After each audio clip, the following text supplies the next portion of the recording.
ਬਾਦਲ ਹੋਵੇ, ਕੈਪਟਨ ਹੋਵੇ, ਬਰਨਾਲਾ, ਲੌਂਗੋਵਾਲ, ਇਸ ਤੋਂ ਪਿੱਛੇ ਦਰਬਾਰਾ ਸਿੰਘ, ਇਹ ਸਾਰੇ ਜਾਣੇ ਕੈਰੋਂ ਤੋਂ ਲੈ ਕੇ ਹੁਣ ਤੱਕ ਪੰਜਾਬ ਦੇ ਪਾਣੀਆਂ ਦੀ ਰਾਖੀ ਕਰਨ ਦੀ ਥਾਂ ਦਿੱਲੀ ਦੇ ਹੱਕ 'ਚ ਭੁਗਤੇ ਆ। ਉਹ ਜਿਹੜਾ ਪੰਜਾਬ ਦੇ ਹਿੱਸੇ ਵਾਲਾ ਪਾਣੀ ਆ, ਉਹ ਵੀ ਪੰਜਾਬ ਦਾ ਪਾਣੀ ਹਰਿਆਣੇ ਨੂੰ ਦੇ ਕੇ ਪਿਛਲੀਆਂ ਸਰਕਾਰਾਂ ਨੇ ਜੋ ਕਹਿਰ ਕਮਾਇਆ ਪੰਜਾਬ ਨਾਲ, ਕਿ ਦਰਿਆਈ ਪਾਣੀ ਦੀ ਥਾਂ ਤੇ ਪੰਜਾਬ ਦੇ ਲੋਕੋ ਤੁਸੀਂ ਮੋਟਰਾਂ ਬੰਬੀਆਂ ਦੇ ਤੁਹਾਨੂੰ ਫ੍ਰੀ ਚ ਮੋਟਰਾਂ ਦੇਾਂਗੇ, ਬਿਜਲੀ ਤੁਹਾਡੀ ਮੁਫਤ ਆ, ਪਾਣੀ ਮੋਟਰਾਂ ਦਾ ਤੁਹਾਡੇ ਬਿੱਲ ਮਾਫ। ਹੁਣ ਲੋਕਾਂ ਨੂੰ ਸਮਝ ਲੱਗ ਰਹੀ ਆ ਕਿ ਬਾਦਲ ਨੇ ਕੀ ਹਰਾਮਜ਼ਾਦਗੀ ਕੀਤੀ ਹੈ। ਜਿਹੜਾ ਕਹਿੰਦਾ ਸੀ ਨਾ ਬਿਜਲੀਆਂ ਦੇ ਮੋਟਰਾਂ ਦੇ ਬਿੱਲ ਮਾਫ, ਉਹ ਬਿੱਲ ਮਾਫ ਕਰਨ ਦਾ ਮਤਲਬ ਇਹ ਸੀ ਕਿ ਪਾਣੀ ਜਿਹੜਾ ਧਰਤੀ ਹੇਠਲਾ ਵੱਧ ਤੋਂ ਵੱਧ ਵਰਤੋ ਪੰਜਾਬ ਵਾਲਿਓ, ਕਿਉਂਕਿ ਮੈਂ ਭਾਰਤ ਮਾਤਾ ਖੁਸ਼ ਕਰਨੀ ਆ ਤੇ ਹਰਿਆਣੇ ਨੂੰ ਤੁਹਾਡੇ ਹਿੱਸੇ ਦਾ ਪਾਣੀ ਦੇਣਾ। ਪਹਿਲਾਂ ਤਾਂ ਪੰਜਾਬ ਦੇ ਸਿਆਸੀ ਪ੍ਰਧਾਨਾਂ ਨੇ ਪੰਜਾਬ ਦੇ ਪਾਣੀ ਜਿਹੜੇ ਆ ਉਹਨਾਂ ਨੂੰ ਦਿੱਲੀ ਨੂੰ ਦੇਣ ਵਿੱਚ ਧੋਖਾ ਕੀਤਾ, ਪਰ ਅਗਲੀ ਗਦਾਰੀ ਉਦੋਂ ਜ਼ਿਆਦਾ ਭੈੜੀ ਨਿਕਲ ਕੇ ਸਾਹਮਣੇ ਆ ਰਹੀ ਆ ਕਿ ਮਿਲੇ ਹੋਏ ਪਾਣੀ ਵੀ ਹਰਿਆਣੇ ਨੂੰ ਦੇਈ ਜਾਂਦੇ ਨੇ। ਤੇ ਇਹ ਗੱਲ ਆਪਣੇ ਆਪ ਦੇ ਵਿੱਚ ਹੀ ਸਾਡੇ ਸਾਰੇ ਭਾਈਚਾਰੇ ਨੂੰ ਪਤਾ ਹੋਣੀ ਚਾਹੀਦੀ ਆ ਕਿ ਸੰਸਾਰ ਦੇ ਵਿੱਚ ਅਗਲੀਆਂ ਜੰਗਾਂ ਪਾਣੀ ਲਈ ਹੋਣੀਆਂ। ਐਵੇਂ ਨਹੀਂ ਭਾਰਤ ਮਾਤਾ ਨੇ ਕਿਹਾ ਪਾਕਿਸਤਾਨ ਨੂੰ ਵੀ ਅਸੀਂ ਤੁਹਾਡੀ ਸਿੰਧੂ ਜਲ ਸੰਧੀ ਜਿਹੜੀ ਆ ਉਹ ਰੱਦ ਕਰ ਦੇਣੀ ਹੈ। ਵਧੀਆ ਪਾਣੀ ਜਿਹੜਾ ਉਹ ਪੰਜਾਬ ਉਹਦਾ ਮਾਲਕ ਹੈ ਉਹਦਾ ਕੁਦਰਤੀ ਤੌਰ, ਪਰ ਪੰਜਾਬ ਨੂੰ ਅਗਲੇ ਕਹਿੰਦੇ ਅਸੀਂ ਬੰਜਰ ਬਣਾ ਦੇਣਾ ਤੇ ਪੰਜਾਬ ਦੇ ਪਾਣੀ ਉੱਤੇ ਦਿੱਲੀ ਵਾਲੇ ਧੱਕੇ ਨਾਲ ਹੀ ਨਾਲੇ ਆਪਦਾ ਹੱਕ ਦੱਬੀ ਬਣਾਈ ਫਿਰਦੇ ਆ। ਮਤਲਬ ਕਿ ਹੈਰਾਨੀ ਦੀ ਗੱਲ ਤਾਂ ਇਹ ਆ ਕਿ ਜਿਹੜਾ ਦਿੱਲੀ ਬੈਠਾ ਬ੍ਰਾਹਮਣ ਹੈ ਉਹ ਪੰਜਾਬ ਦੀ ਖੇਤੀ ਉਜਾੜੇ, ਉਹ ਪੰਜਾਬ ਦੇ ਪਾਣੀ ਲੁੱਟੇ, ਉਹ ਪੰਜਾਬ ਦੀ ਬਿਜਲੀ ਲੁੱਟੇ, ਉਹ ਪੰਜਾਬ ਦੇ ਲੋਕਾਂ ਨੂੰ ਬਲਦੀ ਦੇ ਬੁੱਥੇ ਦੇ ਕੇ ਜੰਗ ਦੇ ਵਿੱਚ ਸੁੱਟੇ, ਉਹ ਪੰਜਾਬ ਨਾਲ ਜੋ ਮਰਜ਼ੀ ਕਰੇ ਉਹਦੀ ਕਹਿੰਦੇ ਚੱਲੂ, ਤੇ ਜੇ ਕੋਈ ਇਹਨਾਂ ਗੱਲਾਂ ਦਾ ਵਿਰੋਧ ਕਰੇ ਉਹ ਅੱਤਵਾਦੀ ਹੈ। ਪ੍ਰੋਗਰਾਮ ਖਬਰ ਦੀ ਖਬਰ ਦੇਖ ਰਿਹਾ ਹੈ ਸਾਰੇ ਦਰਸ਼ਕਾਂ ਨੂੰ ਮੈਂ ਸਰਬਜੀਤ ਸਿੰਘ ਘਮਾਣ ਫਤਿਹ ਅਰਜ ਕਰਦਾ ਜੀ। ਵਾਹਿਗੁਰੂ ਜੀ ਕਾ ਖਾਲਸਾ, ਵਾਹਿਗੁਰੂ ਜੀ ਕੀ ਫਤਿਹ। ਜੰਗ ਵਾਲੇ ਮਾਹੌਲ ਤੋਂ ਹੌਲੀ ਹੌਲੀ ਸਾਰੇ ਆਲੇ ਦੁਆਲੇ ਦੇ ਵਿੱਚ ਜਿਹੜੀ ਰਾਹਤ ਆ ਉਹ ਮਹਿਸੂਸ ਹੋ ਰਹੀ ਹੈ ਤੇ ਕਈ ਮੀਟਿੰਗਾਂ, ਮੁਲਾਕਾਤਾਂ, ਖਬਰਾਂ ਅਜੇ ਵੀ ਚੱਲ ਰਹੀਆਂ। ਇਸ ਸਾਰੇ ਸਮੇਂ ਦੌਰਾਨ ਜੋ ਕੁਝ ਵਾਪਰਿਆ ਉਹ ਅਸਰ ਅੰਦਾਜ਼ ਤਾਂ ਸਾਡੀ ਸਾਰਿਆਂ ਦੀ ਜ਼ਿੰਦਗੀ ਤੇ ਹੁੰਦਾ ਰਹੂਗਾ, ਪਰ ਕੁਝ ਗੱਲਾਂ ਇਹੋ ਜਿਹੀਆਂ ਨੇ ਜਿਨ੍ਹਾਂ ਦੇ ਉੱਤੇ ਵਾਰ-ਵਾਰ ਚਰਚਾ ਜਾਂ ਚਿੰਤਾ ਕਰਨ ਦੀ ਲੋੜ ਜਿਹੜੀ ਹੈ ਇਹਨਾਂ ਦਿਨਾਂ 'ਚ ਵਾਪਰੀ।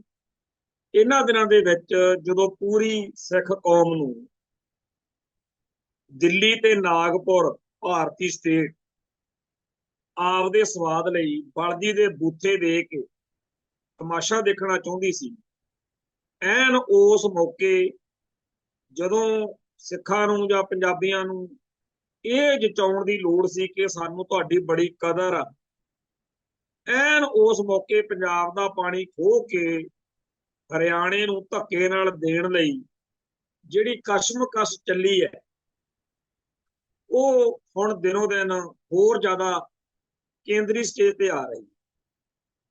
ਸਾਡੇ ਇਸ ਪ੍ਰੋਗਰਾਮ ਨੂੰ ਸੁਣਨ ਵਾਲੇ ਸਰੋਤਿਆਂ ਨੂੰ, ਸਾਰਿਆਂ ਨੂੰ, ਦਰਸ਼ਕਾਂ ਨੂੰ ਚੰਗੀ ਤਰ੍ਹਾਂ ਚੇਤਾ ਹੈ, ਪਤਾ ਹੈ ਕਿ ਆਪਾਂ ਕਦੇ ਵੀ ਇਸ ਨੁਕਤੇ ਜਾਂ ਮੁੱਦੇ ਨੂੰ ਸੁਝਾਇਆ ਨਹੀਂ। ਜਦੋਂ ਵੀ ਪਾਣੀਆਂ ਦੇ ਮਸਲੇ ਉੱਤੇ ਕੋਈ ਗੱਲ ਛਿੜਦੀ ਆ ਆਪਾਂ ਕਰਦੇ ਰਹੇ, ਤੇ ਸਾਨੂੰ ਸਾਰਿਆਂ ਨੂੰ ਇਹ ਵੀ ਪਤਾ ਕਿ ਜਿਹੜਾ ਸਿੱਖ ਸੰਘਰਸ਼ ਅੱਜ ਖਾਲਿਸਤਾਨ ਦੇ ਸੰਘਰਸ਼ ਦੇ ਰੂਪ 'ਚ ਸਾਡੇ ਸਾਹਮਣੇ ਹੈ, ਇਹਦੇ ਵਿੱਚ ਹੈ ਤਾਂ ਹੋਰ ਬਹੁਤ ਕੁਝ, ਪਰ ਇੱਕ ਅਹਿਮ ਨੁਕਤਾ ਕਪੂਰੀ ਨਹਿਰ ਦਾ ਉਹ ਮੋਰਚਾ ਜਿਹੜਾ 1982 'ਚ ਸ਼ੁਰੂ ਹੁੰਦਾ ਹੈ, ਤੇ ਉਹੀ ਮੋਰਚਾ ਬਾਅਦ ਵਿੱਚ ਸੰਤ ਗਿਆਨੀ ਜਰਨੈਲ ਸਿੰਘ ਜੀ ਖਾਲਸਾ ਭਿੰਡਰਾਂ ਵਾਲਿਆਂ ਦੇ ਮੋਰਚੇ ਦੇ ਨਾਲ ਆ ਕੇ ਮਿਲਣ ਤੋਂ ਬਾਅਦ ਧਰਮ ਯੁੱਧ ਮੋਰਚੇ ਦਾ ਰੂਪ ਲੈਂਦਾ ਹੈ, ਤੇ ਉਸੇ ਧਰਮ ਯੁੱਧ ਮੋਰਚੇ ਤੋਂ ਘਬਰਾ ਕੇ ਉਹਦੀ ਸ਼ਕਤੀ ਅਤੇ ਸਮਰੱਥਾ ਦੇ ਸਾਹਮਣੇ ਲਾਚਾਰ ਹੋ ਕੇ, ਕਿਉਂਕਿ ਲੱਖਾਂ ਦੀ ਗਿਣਤੀ ਵਿੱਚ ਸੰਗਤਾਂ ਨੇ ਧਰਮ ਯੁੱਧ ਮੋਰਚੇ 'ਚ ਸ਼ਾਂਤਮਈ ਗ੍ਰਿਫਤਾਰੀਆਂ ਦੇ ਕੇ ਜੋ ਇੰਡੀਅਨ ਸਟੇਟ ਨੂੰ ਨੰਗਾ ਕੀਤਾ ਸੀ, ਉਸ ਮਾਹੌਲ ਵਿੱਚ ਦਰਬਾਰ ਸਾਹਿਬ ਤੇ ਟੈਂਕਾਂ ਤੋਪਾਂ ਨਾਲ ਹਮਲਾ ਕੀਤਾ, ਜਿਸ ਤੋਂ ਬਾਅਦ ਵਿੱਚ ਸਿੱਖਾਂ ਨੇ ਬਾਬਾ ਜਰਨੈਲ ਸਿੰਘ ਜੀ ਖਾਲਸਾ ਭਿੰਡਰਾਂ ਵਾਲਿਆਂ ਦੇ ਬਚਨਾਂ ਉੱਤੇ ਪਹਿਰਾ ਦਿੱਤਾ। ਸੰਤ ਕਹਿੰਦੇ ਹੁੰਦੇ ਸੀ ਵੀ ਜਦੋਂ ਦਰਬਾਰ ਸਾਹਿਬ ਤੇ ਹਮਲਾ ਹੋ ਗਿਆ ਫਿਰ ਸਮਝ ਲਓ ਵੀ ਖਾਲਿਸਤਾਨ ਦੀ ਨੀਂਹ ਰੱਖੀ। ਸੋ ਇਹ ਜਿਹੜਾ ਖਾਲਿਸਤਾਨ ਦਾ ਸੰਘਰਸ਼ ਆ, ਇਹਦੇ ਵਿੱਚ ਪਾਣੀਆਂ ਦਾ ਮੁੱਦਾ, ਦਰਿਆਈ ਪਾਣੀਆਂ ਦਾ ਮੁੱਦਾ, ਹੋਰ ਬਹੁਤ ਸਾਰੇ ਮੁੱਦਿਆਂ ਵਾਂਗ ਬੜਾ ਅਹਿਮ। ਤੇ ਜਦੋਂ ਖਾੜਕੂ ਨਹਿਰ ਦਾ ਪੂਰਾ ਜ਼ੋਰ ਸੀ, ਉਸ ਮੌਕੇ ਜਦੋਂ ਪਤਾ ਲੱਗਿਆ ਵੀ ਲੌਂਗੋਵਾਲ ਨਾਲ ਰਾਜੀਵ ਗਾਂਧੀ ਦਾ ਜਿਹੜਾ ਸਮਝੌਤਾ ਹੋਇਆ 1985 ਚ, ਉਹਦੇ ਤਹਿਤ SYL ਨਹਿਰ ਬਣ ਰਹੀ ਆ, ਅਕਾਲੀ ਦਲ ਦਾ, ਬਾਦਲ ਦਲ, ਬਰਨਾਲੇ ਦਾ ਜਿਹੜਾ ਰਾਜ ਭਾਗ ਸੀਗਾ, ਮੁੱਖ ਮੰਤਰੀ ਬਰਨਾਲਾ ਸੀ ਉਦੋਂ, ਉਹ ਨਹਿਰ ਬਣੀ। ਉਸ ਮੌਕੇ ਜਨਰਲ ਲਾਭ ਸਿੰਘ ਦੀ ਅਗਵਾਈ ਹੇਠ ਸਿੰਘਾਂ ਨੇ ਰੋਪੜ ਏਰੀਏ ਦੇ ਵਿੱਚ ਐਕਸ਼ਨ ਕੀਤਾ ਕਿ ਨਹਿਰ ਰੋਕੀ ਜਾਵੇ। ਜਦੋਂ ਨਾ ਕੰਮ ਬਣਿਆ, ਫਿਰ ਬਾਅਦ ਵਿੱਚ ਬੱਬਰ ਖਾਲਸਾ ਵੱਲੋਂ ਭਾਈ ਸੁਖਦੇਵ ਸਿੰਘ ਜੀ ਬੱਬਰ ਦੀ ਕਮਾਂਡ ਹੇਠ ਭਾਈ ਬਲਵਿੰਦਰ ਸਿੰਘ ਜਟਾਣਾ ਤੇ ਉਹਨਾਂ ਦੇ ਸਾਥੀਆਂ ਨੇ ਕਾਰਵਾਈ ਕੀਤੀ, ਜਿਹੜੀ ਕਿ ਇੱਕ ਬਹੁਤ ਹੀ ਵੱਡੀ ਕਾਰਵਾਈ ਮੰਨੀ ਜਾਂਦੀ ਆ। ਕਿ ਜਿਹਦਾ ਨਤੀਜਾ ਕੀ ਨਿਕਲਿਆ ਕਿ ਉਸ ਦਿਨ ਤੋਂ ਬਾਅਦ ਵਿੱਚ ਇੱਕ ਚਮਚਾ ਸੀਮੈਂਟ ਦਾ ਨਹਿਰ ਤੇ ਨਹੀਂ ਲੱਗਿਆ। ਅੱਜ ਦੀ ਤਰੀਕ ਵਿੱਚ ਇਹ ਗੱਲ ਪੂਰੀ ਤਰ੍ਹਾਂ ਨੰਗੀ ਹੋ ਚੁੱਕੀ ਆ ਕਿ ਜਿੰਨੇ ਵੀ ਸਿਆਸੀ ਭਲਵਾਨ ਦਮ ਗੱਜੇ ਮਾਰਦੇ ਆ, ਬਾਦਲ ਹੋਵੇ, ਕੈਪਟਨ ਹੋਵੇ, ਬਰਨਾਲਾ, ਲੌਂਗੋਵਾਲ, ਇਸ ਤੋਂ ਪਿੱਛੇ ਦਰਬਾਰਾ ਸਿੰਘ, ਇਹ ਸਾਰੇ ਜਾਣੇ ਕੈਰੋਂ ਤੋਂ ਲੈ ਕੇ ਹੁਣ ਤੱਕ ਪੰਜਾਬ ਦੇ ਪਾਣੀਆਂ ਦੀ ਰਾਖੀ ਕਰਨ ਦੀ ਥਾਂ ਦਿੱਲੀ ਦੇ ਹੱਕ 'ਚ ਭੁਗਤੇ ਆ। ਤੇ ਇਹ ਗੱਲ ਹੁਣ ਇੱਕ ਇਹੋ ਜਿਹਾ ਨਵਾਂ ਮੋੜ ਲੈਂਦੀ ਜਾ ਰਹੀ ਆ ਕਿ ਜਿਹੜਾ ਪੰਜਾਬ ਦਾ ਪਾਣੀ ਆ ਉਹ ਤਾਂ ਹਰਿਆਣੇ ਨੂੰ ਦੇ ਕੇ ਇਹਨਾਂ ਨੇ ਪੰਜਾਬ ਦੇ ਹਿੱਸੇ ਜਿਹੜੀ ਵੰਡ ਵਿੱਚ ਪਾਣੀ ਆਇਆ ਸੀ, ਚਲੋ ਜਿਹੜਾ ਆਪਣੇ ਤੋਂ ਪਾਣੀਆਂ ਦਾ ਹੱਕ ਖੋਇਆ ਦਿੱਲੀ ਨੇ, ਉਹਦਾ ਅਲੱਗ ਵਿਸ਼ਾ। ਪਰ ਇੱਕ ਹੋਰ ਆ ਜਿਹੜੇ ਪਾਣੀ ਆਪਣੇ ਹਿੱਸੇ 'ਚ ਆਇਆ ਸੀ, ਵੀ ਹਰਿਆਣੇ ਨੂੰ ਇੰਨਾ ਪਾਣੀ, ਪੰਜਾਬ ਨੂੰ ਇੰਨਾ, ਰਾਜਸਥਾਨ ਨੂੰ ਇੰਨਾ, ਉਹ ਜਿਹੜਾ ਪੰਜਾਬ ਦੇ ਹਿੱਸੇ ਵਾਲਾ ਪਾਣੀ ਆ, ਉਹ ਵੀ ਪੰਜਾਬ ਦਾ ਪਾਣੀ ਹਰਿਆਣੇ ਨੂੰ ਦੇ ਕੇ ਪਿਛਲੀਆਂ ਸਰਕਾਰਾਂ ਨੇ ਜੋ ਕਹਿਰ ਕਮਾਇਆ ਪੰਜਾਬ ਨਾਲ, ਕਿ ਦਰਿਆਈ ਪਾਣੀ ਦੀ ਥਾਂ ਤੇ ਪੰਜਾਬ ਦੇ ਲੋਕੋ ਤੁਸੀਂ ਮੋਟਰਾਂ ਬੰਬੀਆਂ ਦੇ, ਤੁਹਾਨੂੰ ਫ੍ਰੀ 'ਚ ਮੋਟਰਾਂ ਦੇਵਾਂਗੇ, ਬਿਜਲੀ ਤੁਹਾਡੀ ਮੁਫਤ ਆ, ਪਾਣੀ ਮੋਟਰਾਂ ਦਾ ਤੁਹਾਡੇ ਬਿੱਲ ਮਾਫ ਨੇ। ਹੁਣ ਲੋਕਾਂ ਨੂੰ ਸਮਝ ਲੱਗ ਰਹੀ ਆ ਕਿ ਬਾਦਲ ਨੇ ਕੀ ਹਰਾਮਜ਼ਾਦਗੀ ਕੀਤੀ ਹੈ।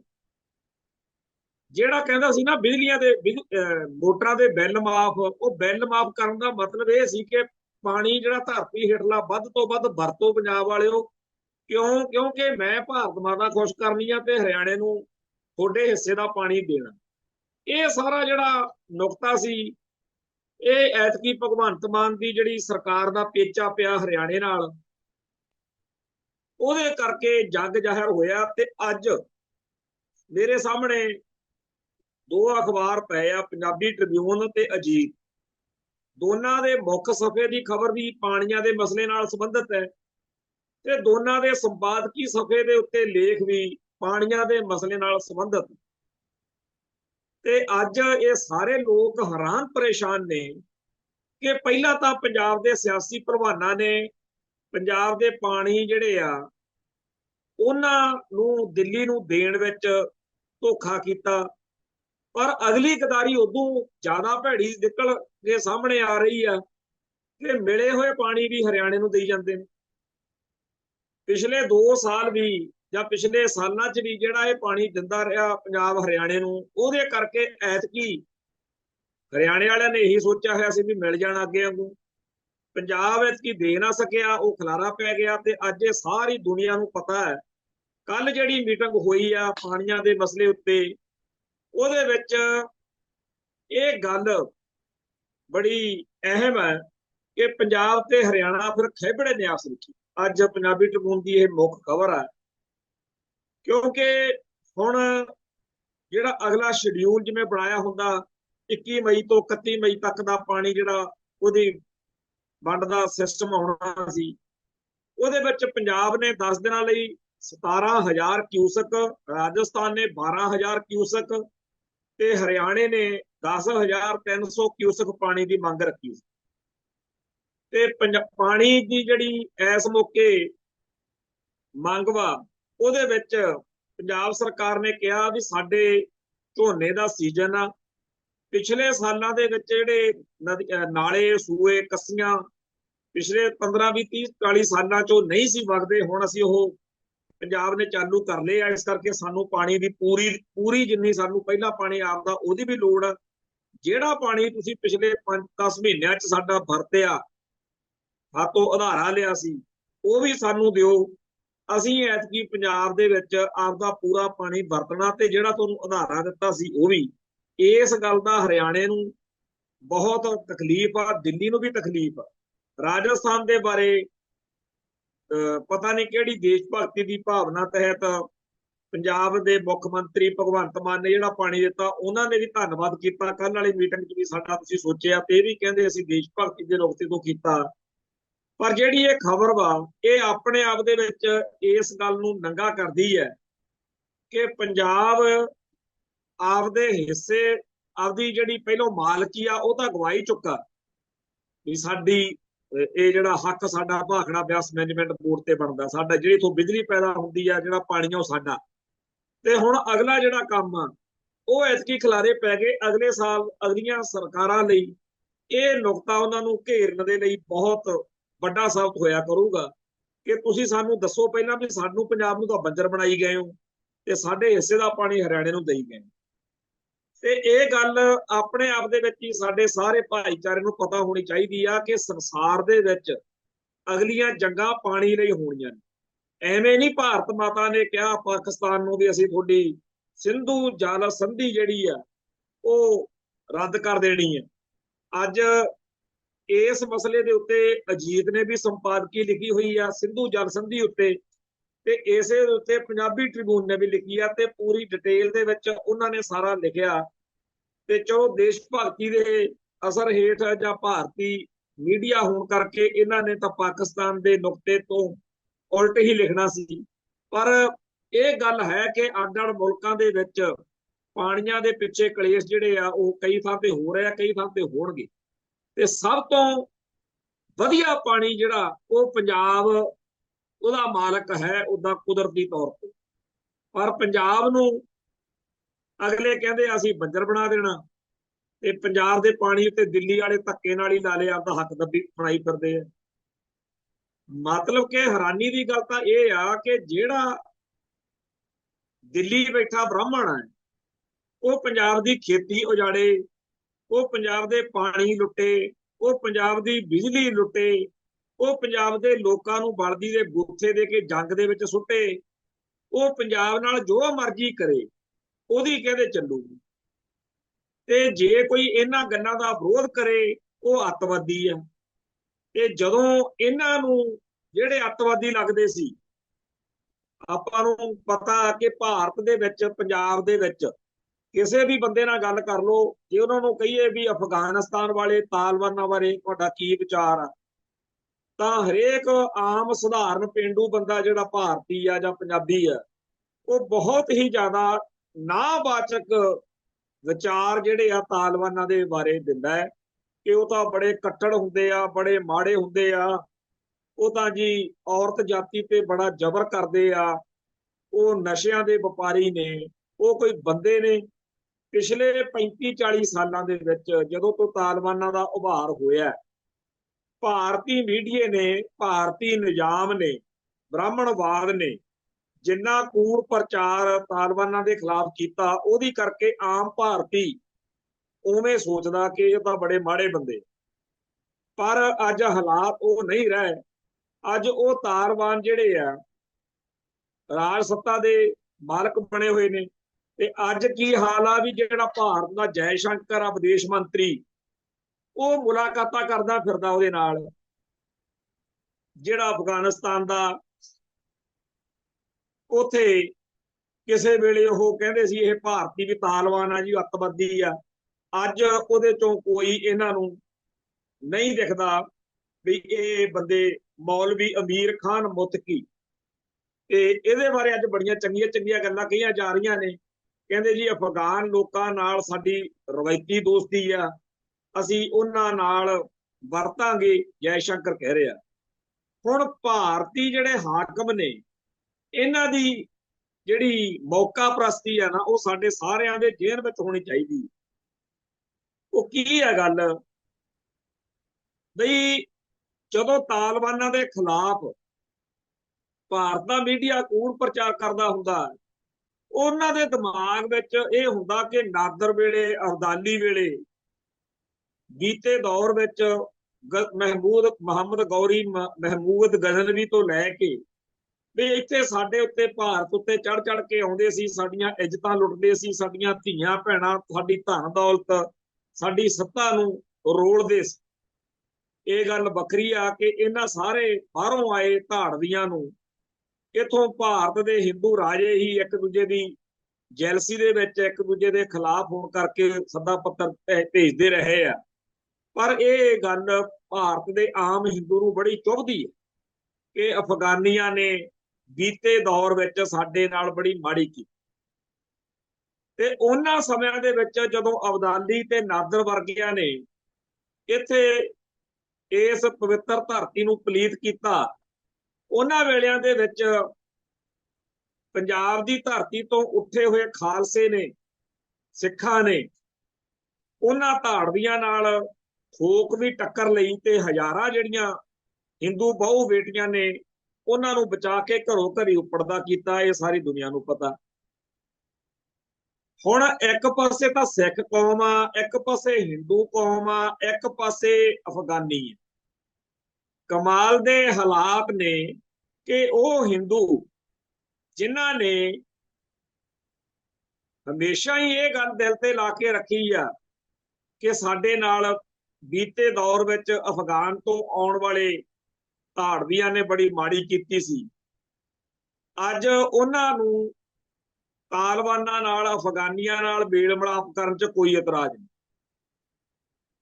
ਤੇ ਸਿੱਖਾਂ ਬਾਰੇ ਕਹਿੰਦੇ ਆ ਇਹ ਹੁਣੇ ਮਰ ਜਾਣ। ਸਿੱਖਾਂ ਬਾਰੇ ਆ ਜੰਗ ਲਾ ਕੇ ਉਹਨਾਂ ਦਾ ਸਫਾਇਆ ਕਰਾਉਣ ਲਈ, ਸਿੱਖਾਂ ਦਾ ਪੰਜਾਬ ਨੂੰ ਬਰਬਾਦ ਕਰਾਉਣ ਲਈ ਕੀ ਕੁਛ ਕੀਤਾ ਜਾ ਰਿਹਾ, ਵੀ ਪੰਜਾਬ ਦੀ ਵੈਲਿਊ ਖਤਮ ਕਰਨੀ ਹੈ। 2.5-3 ਸਾਲ ਤੋਂ ਪੰਜਾਬ ਦੇ ਕਿਸੇ ਲੀਡਰ ਨੂੰ, ਜਦੋਂ ਸ਼੍ਰੋਮਣੀ ਗੁਰਦੁਆਰਾ ਪ੍ਰਬੰਧਕ ਕਮੇਟੀ ਨੇ ਇੱਕ ਵਾਰੀ ਇਕੱਠ ਜਿਹਾ ਕੀਤਾ, ਇੱਥੇ ਸਾਰੇ ਅਕਾਲੀ ਦਲ ਇਕੱਠੇ ਕਰਕੇ ਪ੍ਰਧਾਨ ਚਿੱਠੀ ਲੈ ਕੇ ਭੇਜੀ, ਉਹ 1.5-2 ਸਾਲ ਬਾਅਦ ਉੱਥੋਂ ਜਵਾਬ ਆ ਗਿਆ ਵੀ ਤੁਹਾਨੂੰ PMO ਤੋਂ, ਪ੍ਰਧਾਨ ਮੰਤਰੀ ਨਿਵਾਸ ਤੋਂ ਮਿਲਣ ਦਾ ਟਾਈਮ ਨਹੀਂ ਦਿੱਤਾ ਜਾ ਸਕਦਾ। ਸੱਚਾਈ ਇਹ ਆ ਕਿ ਭਾਰਤ ਨੇ, ਹਕੂਮਤ ਨੇ, ਡੀਪ ਸਟੇਟ ਨੇ, ਬ੍ਰਾਹਮਣਵਾਦ ਨੇ, ਹਿੰਦੂ ਸਾਮਰਾਜ ਨੇ ਇਹ ਮਿਥ ਲਿਆ ਹੋਇਆ ਕਿ ਸਿੱਖਾਂ ਨੂੰ ਜ਼ੀਰੋ ਕਰਨਾ, ਇਹਨਾਂ ਦੀ ਤਾਕਤ ਰੈਕੋਗਨਾਈਜ਼ ਨਹੀਂ ਹੋਣ ਦੇਣੀ। ਅੱਜ ਇਸੇ ਕਰਕੇ ਸ਼੍ਰੋਮਣੀ ਕਮੇਟੀ ਦਾ ਪ੍ਰਧਾਨ, ਚਾਹੇ ਉਹ ਕਿਸੇ ਵੀ ਮਸਲੇ ਉੱਤੇ ਕਿਸੇ ਵੀ ਸਿਆਸੀ ਸ਼ਖਸੀਅਤ ਨੂੰ ਮਿਲਣਾ ਚਾਹਵੇ, ਕਿਸੇ ਮੁੱਖ ਮੰਤਰੀ ਨੂੰ, ਕਿਸੇ ਪ੍ਰਧਾਨ ਮੰਤਰੀ ਨੂੰ ਮਿਲਣ ਨੂੰ ਟਾਈਮ ਨਹੀਂ ਦਿੱਤਾ ਜਾ ਰਿਹਾ। ਇੱਥੋਂ ਤੱਕ ਕਿ ਅੰਮ੍ਰਿਤਸਰ ਦਾ DC ਵੀ ਨਹੀਂ ਪੁੱਛ ਕੇ ਰਾਜੀ। ਜਿਵੇਂ ਮੁਸਲਮਾਨਾਂ ਨਾਲ ਕੀਤਾ ਨਾ ਕਿ ਤੁਹਾਡੀ ਵੈਲਿਊ ਖਤਮ ਕਰਨੀ ਆ ਭਾਰਤ ਵਿੱਚ, ਤੁਹਾਨੂੰ ਅਸੀਂ ਕੋਈ BJP ਦੇ ਵੱਲੋਂ ਟਿਕਟ ਨਹੀਂ ਲਿਆ। ਆ ਜੰਗ ਛਿੜੀ ਉਦੋਂ ਉਹ ਕੁੜੀ ਕਰੈਸ਼ੀ ਜਿਹੜੀ ਆ ਉਹ ਲੱਭ ਲਿਆਂਦੀ, ਉਦੋਂ ਤਾਂ ਗਧੇ ਨੂੰ ਬਾਪ ਕਹਿਣ ਵਾਲਾ ਟਾਈਮ ਹੋ ਜਾਂਦਾ ਨਾ। ਫਿਰ ਇਵੇਂ ਹੀ ਸਿੱਖਾਂ ਨਾਲ ਕੀਤਾ ਜਾ ਰਿਹਾ। ਉਹ ਸਿੱਖ ਜਿਹੜੇ ਇਹਨਾਂ ਦੀ ਇੱਜ਼ਤ ਬਚਾਉਂਦੇ ਮਰ ਗਏ, ਉਹਨਾਂ ਲਈ ਤਾਂ ਇਹਨਾਂ ਕੋਲੇ ਕੁਛ ਨਹੀਂ ਹੈਗਾ।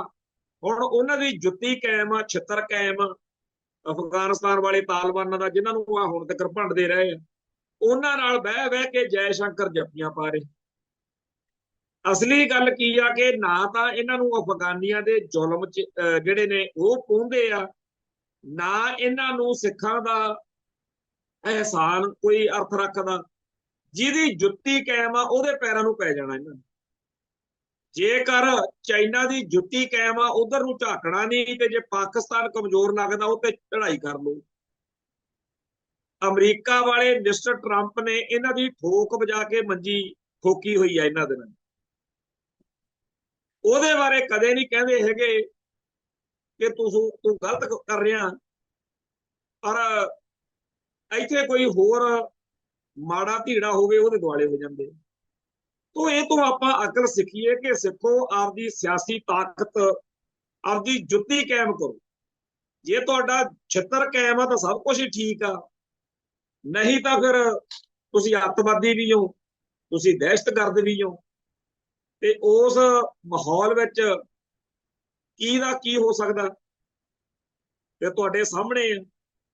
ਜਦੋਂ ਕੋਈ ਕੌਮ ਜਾਂ ਕੋਈ ਸ਼ਖਸੀਅਤ ਆਪਦੇ ਹੱਕਾਂ ਲਈ ਲੜੂ, ਜਿਹਨੇ ਹੱਕ ਦੱਬੇ ਹੋਏ ਨੇ, ਉਹ ਤਾਂ ਫਿਰ ਕਹੂਗਾ ਨਾ ਬਈ ਜੀ ਤੁਸੀਂ ਤਾਂ ਅੱਤਵਾਦੀ ਹੋ।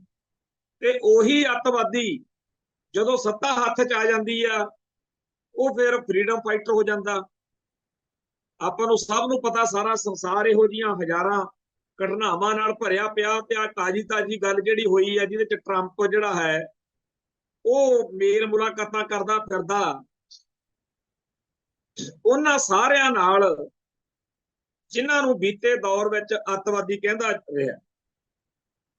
ਹੁਣ ਉਹ ਜਿਹੜਾ ਆਪਾਂ ਕੱਲ ਵੀ ਗੱਲ ਕੀਤੀ ਸੀ ਅਹਿਮਦ ਅਲ ਸ਼ਾਰਾ, ਉਹਦੇ ਉੱਤੇ ਕਿਸੇ ਵੇਲੇ ਕਹਿੰਦੇ ਕਰੋੜਾਂ ਦਾ ਇਨਾਮ ਸੀ। 2013 ਚ ਅਮਰੀਕਾ ਨੇ ਉਹਨੂੰ ਅੱਤਵਾਦੀ ਐਲਾਨਿਆ ਸੀ ਅਹਿਮਦ ਨੂੰ। ਹੁਣ ਉਹਦੇ ਚੋਂ ਕੋਈ ਅੱਤਵਾਦ ਨਹੀਂ ਦਿਖਦਾ ਹੈਗਾ ਟਰੰਪ ਨੂੰ। ਕਿਉਂਕਿ ਅਹਿਮਦ ਨੇ ਆਪਦੀ ਜੁੱਤੀ ਕਾਇਮ ਕੀਤੀ ਆ, ਆਪਦੀ ਤਾਕਤ ਬਣਾਈ ਹੈ। ਉਹ ਜੇਕਰ ਅੱਜ ਅਫਗਾਨੀਆਂ ਦੀ ਤਾਕਤ ਕਾਇਮ, ਜੁੱਤੀ ਕਾਇਮ ਹੋਈ ਆ, ਤਾਂ ਅੱਜ ਜਦੋਂ ਉਹਦੇ ਨਾਲ ਜੈ ਸ਼ੰਕਰ ਬੈਠ ਕੇ ਫੋਟੋਆਂ ਕਰਾ ਰਿਹਾ ਤਾਂ ਅੱਜ ਨਹੀਂ ਕੋਈ ਭਾਰਤ ਦਾ ਲਾਲਾ ਕਹਿੰਦਾ ਵੀ ਆਪਾਂ ਅਖੰਡ ਭਾਰਤ ਦਾ ਜਿਹੜਾ ਨਕਸ਼ਾ ਜਿਹਾ ਦਿਖਾ ਕੇ ਸੌਹਾਂ ਜਿਹੀਆਂ ਚੁਕਾਉਂਦੇ ਹੁੰਦੇ ਆ ਆਰਐਸਐਸ ਦੇ ਕੈਂਪਾਂ 'ਚ, ਉਹਦੇ 'ਚ ਤਾਂ ਅਫਗਾਨਿਸਤਾਨ ਵੀ ਭਾਰਤ ਦਾ ਹਿੱਸਾ ਬਣਾਇਆ ਹੁੰਦਾ ਆਪਾਂ ਵੀ ਭਾਰਤ ਦੇ ਵਿੱਚ ਲੈ ਕੇ ਆਉਣਾ, ਇਹਨੂੰ ਅਖੰਡ ਭਾਰਤ ਬਣਾਉਣਾ। ਤੇ ਅੱਜ ਉੱਥੋਂ ਦੇ ਹਾਕਮਾਂ ਨਾਲ ਬਹਿ ਬਹਿ ਕੇ ਜੱਫੀਆਂ ਪਾਈਆਂ ਜਾ ਰਹੀਆਂ। ਗੱਲ ਆ ਗਈ ਨਾ ਉੱਥੇ ਹੀ ਵੀ ਜੇ ਉਹਨਾਂ ਦਾ ਛਤਰ ਕਾਇਮ ਤਾਂ ਅੱਜ ਨਹੀਂ ਉਧਰ ਨੂੰ ਝਾਕ। ਤੇ ਜਦੋਂ ਕਿਸੇ ਕੌਮ ਦੀ ਚੜ੍ਹਤ ਹੋਵੇ, ਕਿਸੇ ਮੁਲਕ ਦੀ ਕਿਸੇ ਤਾਕਤ ਦੀ ਗੱਲ ਹੋਵੇ, ਉੱਥੇ ਫਿਰ ਵੱਡਿਆਂ ਦੇ ਬਦਲਾਅ ਆਪਾਂ ਮਹਿਸੂਸ ਕਰਦੇ ਹਾਂ। ਪਿੱਛੇ ਜੇ ਜਿਹੜਾ ਯੂਕਰੇਨ ਦਾ ਹੈਡ ਆ ਜ਼ੈਲੈਂਸਕੀ, ਉਹਦੇ ਕੱਪੜਿਆਂ ਤੇ ਬੜੀ ਚਰਚਾ ਛਿੜੀ ਕਿ ਵਾਈਟ ਹਾਊਸ ਵਿੱਚ ਉਹ ਕਿਹੋ ਜਿਹੇ ਕੱਪੜੇ ਪਾ ਕੇ ਆ ਗਿਆ ਜੀ, ਉਹਨੇ ਆਹ ਨਹੀਂ ਪਾਇਆ, ਉਹਨੇ ਵਾਹ ਨਹੀਂ ਪਾਇਆ। ਤੇ ਮੈਂ ਉਦੋਂ ਹੱਸਦਾ ਹੁੰਦਾ ਸੀਗਾ ਵੀ ਜਦੋਂ ਤਾਲਿਬਾਨਾਂ ਦੇ ਨਾਲ ਅਮਰੀਕਨ ਵਫਦ ਮੇਲ ਮੁਲਾਕਾਤਾਂ ਕਰਦਾ ਰਿਹਾ, ਪਹਿਲਾਂ ਜਦੋਂ ਸੰਧੀ ਦੀ ਇਹਨਾਂ ਦੀ ਚਰਚਾ ਚੱਲਦੀ ਹੁੰਦੀ ਸੀ, ਉਦੋਂ ਕਈ ਵਾਰ ਇੱਕ ਅੱਧੀ ਫੋਟੋ ਜਿਹੜੀ ਆ ਉਹ ਮੀਡੀਆ 'ਚ ਆ ਜਾਂਦੀ ਸੀ। ਉਹ ਸਾਰੇ ਉਵੇਂ ਦੇਸੀ ਜੇ ਪਹਿਰਾਵਾ ਜਿਹੜਾ ਉਹਨਾਂ ਦਾ ਸਾਦਾ ਤਾਲਿਬਾਨਾਂ ਦਾ ਉਹ ਉਵੇਂ ਹੁੰਦੇ ਸੀ। ਕਦੇ ਨਹੀਂ ਸੀ ਕਿਸੇ ਨੇ ਕਿਹਾ ਵੀ ਇਹ ਕਿਹੋ ਜਿਹੇ ਕੱਪੜੇ ਪਾਈ ਫਿਰਦੇ ਆ, ਇਹ ਟਾਈ ਲਾ ਕੇ ਨਹੀਂ ਆਉਂਦੇ। ਕਈ ਤਾਂ ਉਹ ਸੋਫਿਆਂ ਦੇ ਉੱਤੇ ਜਾਂ ਕੁਰਸੀਆਂ ਦੇ ਉੱਤੇ ਚੌਂਕੜਾ ਮਾਰ ਕੇ ਬਹਿ ਜਾਂਦੇ ਸੀ। ਅਗਲਿਆਂ ਨੇ ਆਪਦੀ ਰਵਾਇਤ ਨਹੀਂ ਛੱਡੀ। ਉਹਨਾਂ ਨੂੰ ਨਹੀਂ ਜ਼ਰੂਰਤ ਪਈ ਕਿਸੇ ਦੀ ਕਹਿਣ ਦੀ, ਕਿਉਂਕਿ ਉਹਨਾਂ ਦੀ ਤਾਕਤ ਜਿਹੜੀ ਸੀ, ਜਿਹੜਾ ਉਹਨਾਂ ਨੇ ਆਪਦੇ ਸਟੈਂਡ ਤੇ ਖੜਾ ਰਹਿ ਕੇ ਦੁਨੀਆ ਨੂੰ ਦਿਖਾਇਆ। ਹੋਰ ਤਾਂ ਹੋਰ ਆ ਜਿਹੜਾ ਕਤਰ ਦਾ ਅਮੀਰ ਆ, ਅੱਜ ਉਹਦੀ ਫੋਟੋ ਮੈਂ ਦੇਖ ਰਿਹਾ ਸੀਗਾ, ਉਹ ਮਿਸਟਰ ਟਰੰਪ ਦੇ ਸਾਹਮਣੇ ਬੈਠਾ ਤੇ ਉਹਨੇ ਜਿਹੜਾ ਕਤਰ ਦਾ ਅਮੀਰ ਆ, ਉਹਨੇ ਆਪਦਾ ਰਵਾਇਤੀ ਜਿਹੜਾ ਤੋਗਾ ਜਿਹਾ ਪਾਉਂਦੇ ਆ, ਜਿਹੜਾ ਸਿਰ ਦੇ ਉੱਤੇ ਉਹ ਕੱਪੜਾ ਹੁੰਦਾ ਤੇ ਉੱਪਰ ਉਹ ਸਾਰਾ ਪਾਇਆ ਹੋਇਆ। ਤੇ ਉਹਨੂੰ ਦੇਖ ਕੇ ਤਾਂ ਕਿਸੇ ਨੇ ਨਹੀਂ ਕਿਹਾ ਹੈਗਾ ਵੀ ਜ਼ੈਲੈਂਸਕੀ ਵਾਂਗੂ ਜਿਵੇਂ ਉਹਨੂੰ ਕਰਦੇ ਸੀਗੇ ਵੀ ਟਾਈ ਲਾ ਕੇ ਬੈਠੇ ਆ। ਗੱਲ ਆ ਗਈ ਉੱਥੇ ਵੀ ਜਿਹਦੀ ਕੋਠੀ ਦਾਣੇ ਉਹਦੇ ਕਮਲੇ ਵੀ ਸਿਆਣੇ। ਕਤਰ ਦਾ ਅਮੀਰ ਹੋਵੇ ਜਾਂ ਕੋਈ ਅਫਗਾਨੀ ਆਗੂ ਹੋਵੇ ਜਾਂ ਕੋਈ ਹੋਰ, ਜਦੋਂ ਉਹਦੇ ਕੋਲੇ ਤਾਕਤ ਆ ਉਦੋਂ ਉਹਦੀ ਸਾਰੀ ਗੱਲ ਠੀਕ ਆ, ਤੇ ਜਦੋਂ ਤਾਕਤ ਨਹੀਂ ਹੈਗੀ ਉਦੋਂ ਫਿਰ ਸਾਰਾ ਕੁਝ ਹੀ ਗਲਤ ਹੈ। ਤਾਂ ਫਿਰ ਗੱਲ ਉੱਥੇ ਹੀ ਕਿ ਆਪਦੀ ਤਾਕਤ ਬਣਾਉਣੀ ਚਾਹੀਦੀ ਆ ਆਪਾਂ ਨੂੰ, ਆਪਣੀ ਕੌਮ ਨੂੰ। ਇਹ ਤੋਂ ਬਗੈਰ ਕੋਈ ਰਾਹ ਨਹੀਂ ਹੈ।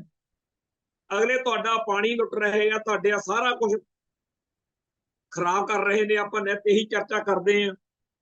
ਹੁਣ ਤੁਸੀਂ ਸੋਚੋ ਕਿ ਅੱਜ ਇੱਥੇ ਖਬਰ ਆਈ ਬ੍ਰੇਕਿੰਗ ਵਾਂਗੂ ਕਿ ਬਾਘੇ ਬਾਰਡਰ ਤੋਂ 150 ਟਰੱਕ ਜਿਹੜਾ ਉਹ ਅਫਗਾਨਿਸਤਾਨ ਤੋਂ ਕੋਈ ਚੀਜ਼ ਵਸਤ ਲੈ ਕੇ ਤੁਰਿਆ ਹੋਇਆ ਤੇ ਪਾਕਿਸਤਾਨ ਦੇ ਰਾਹੀਂ ਬਾਘੇ ਬਾਰਡਰ ਦੇ ਰਾਹੀਂ ਇੰਡੀਆ ਆਉਣਾ, ਆ ਗਿਆ ਹੋਣਾ ਇਸ ਟਾਈਮ ਤੇ ਜਦੋਂ ਆਪਾਂ ਰਿਕਾਰਡ ਕਰ ਰਹੇ ਹਾਂ। ਪਾਕਿਸਤਾਨ ਤੋਂ ਬਾਘਾ ਬਾਰਡਰ ਜਿਹੜਾ ਬੰਦ ਕੀਤਾ ਹੋਇਆ, ਉਹਦੇ ਰਾਹੀਂ ਇੰਡੀਆ ਦੇ ਵਿੱਚ ਇਹ ਟਰੱਕ ਜਿਹੜੇ ਨੇ ਐਂਟਰ ਹੋਏ। ਇੱਕ ਫੌਜੀ ਸੀ ਬੀਐਸਐਫ ਦਾ, ਉਹ ਫੜਿਆ ਗਿਆ ਇਸ ਜੰਗੀ ਮਾਹੌਲ ਵੇਲੇ, ਪਹਿਲਗਾਮ ਘਟਨਾ ਤੋਂ ਬਾਅਦ ਤੇ ਜੰਗ ਜੀ ਵਾਲੇ ਦਿਨਾਂ ਤੋਂ ਪਹਿਲਾਂ। ਅੱਜ ਉਹ 10 ਦਿਨਾਂ ਬਾਅਦ ਵਾਪਸ ਆ ਗਿਆ ਇੰਡੀਆ ਬਾਘੇ ਬਾਰਡਰ ਰਾਹੀਂ। ਬਾਘਾ ਬਾਰਡਰ ਇੰਡੀਆ ਵਿੱਚ ਫੌਜੀ ਆਪਦਾ ਵਾਪਸ ਲੈਣ ਲਈ ਖੁੱਲ ਸਕਦਾ।